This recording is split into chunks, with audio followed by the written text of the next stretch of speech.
Hi hello ನಮಸ್ಕಾರ. Mixed up ಚಾನಲ್ಗೆ ಸ್ವಾಗತ. ಇವತ್ತು ವಿಡಿಯೋ ಸ್ಟಾರ್ಟ್ ಮಾಡೋಕ್ಕಿಂತ ಮುಂಚೆ ಹೇಳ್ಬಿಡ್ತೀನಿ.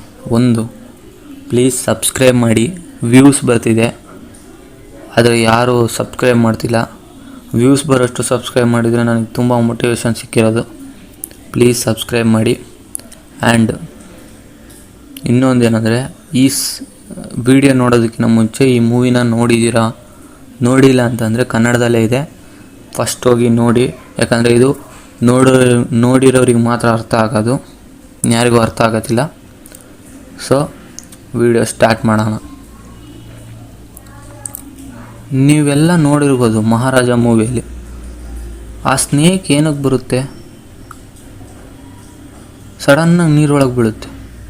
ಸಡನ್ನಾಗಿ ಹೋಗಿ ಮಹಾರಾಜ ಹೀರೋ ಬಿದ್ದಿರ್ತಾನೆ ಮಲ್ಕೊಂಡು, ಅವನಿಗೇನು ಮಾಡಲ್ಲ, ಅವ್ನು ದಾಟ್ಕೊಂಡು ಹೋಗ್ಬಿಡುತ್ತೆ. ಮತ್ತು ಪೊಲೀಸ್ ಸ್ಟೇಷನಲ್ಲೂ ಒಂದು ಹಾವು ತೋರಿಸುತ್ತೆ, ಮಹಾರಾಜ ಅದನ್ನು ಕೈಯಲ್ಲಿ ಹಿಡ್ಕೊಳ್ತಾನೆ. ಅದ್ರ ಸೀನು ಅರ್ಥ ಏನು ಅಂತಂದರೆ, ಡೈರೆಕ್ಷನ್ ಲೆವೆಲಿಗೆ ಆರ್ಟ್ಸ್ ಆಫ್, ನಾನಂತೂ ಹೇಳ್ತಿದ್ದೀನಿ, ಬ್ರಿಲಿಯಂಟ್ ಸ್ಕ್ರೀನ್ ಪ್ಲೇ. ಈ ಗುರು ಹಾವಿನಲ್ಲೇ ಒಂದು ಸ್ಟೋರಿ ಹೇಳಿದ್ದಾರೆ, ಈ ಫಿಲಮ್ ಸ್ಟೋರಿ. ನಿಮಗೆ ಗೊತ್ತು, ಹಾವು ತನ್ನ ಮೊಟ್ಟೆ, ತನ್ನ ಹಾವುಗಳನ್ನೇ ತಿನ್ನುತ್ತೆ. ಆದರೆ ಅದೇ ಜಾಗದಲ್ಲಿ ಬೇರೆ ಯಾರೂ ಇರಲ್ಲ, ಅನುರಾಗ್ ಕಶ್ಯಪ್. ಈ ಫಿಲಮ್ ನೋಡಿರೋರಿಗೆ ಗೊತ್ತಿರುತ್ತೆ ಅನುರಾಗ್ ಕಶ್ಯಪ್ ಏನು ಮಾಡ್ತಿದ್ದ ಅಂತ, ಏನು ಮಾಡ್ದ ಅನ್ನೋದು. ತನ್ನ ಮಗುವನ್ನೇ ಹಾವು ತಿನ್ನುತ್ತೆ. ಮತ್ತು ಇನ್ನೊಂದೇನು ತೋರಿಸಿದ್ದಾರೆ ಅಂದರೆ, ಮಹಾರಾಜ ಇದರಲ್ಲಿ ಹಾವಿಗೆ ಏನೂ ಮಾಡೋದಿಲ್ಲ.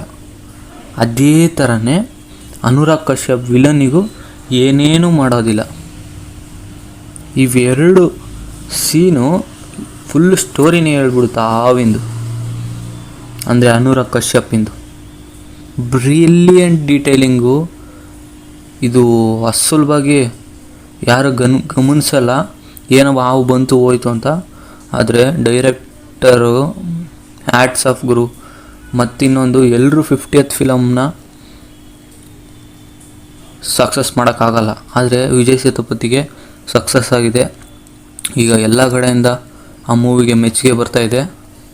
ಪ್ಲೀಸ್ ಯಾರಾದರೂ ವಿಡಿಯೋ ನೋಡ್ತಾ ಇದ್ದೀರಾ, ಮೂವಿ ನೋಡಿಲ್ಲ ಅಂದರು ಅಂದರೆ ಫಸ್ಟ್ ಹೋಗಿ ಮೂವಿ ನೋಡಿ. ಮಹಾರಾಜ ಮೂವಿ ರಿವ್ಯೂ ಮಾಡಿದ್ದೀನಿ, ಬಟ್ ಈ ಡೀಟೈಲಿಂಗ್ ಸೀನ್ ಹೇಳಬೇಕಾಗಿತ್ತು, ಅದಕ್ಕೋಸ್ಕರ ವಿಡಿಯೋ ಮಾಡಿದೆ.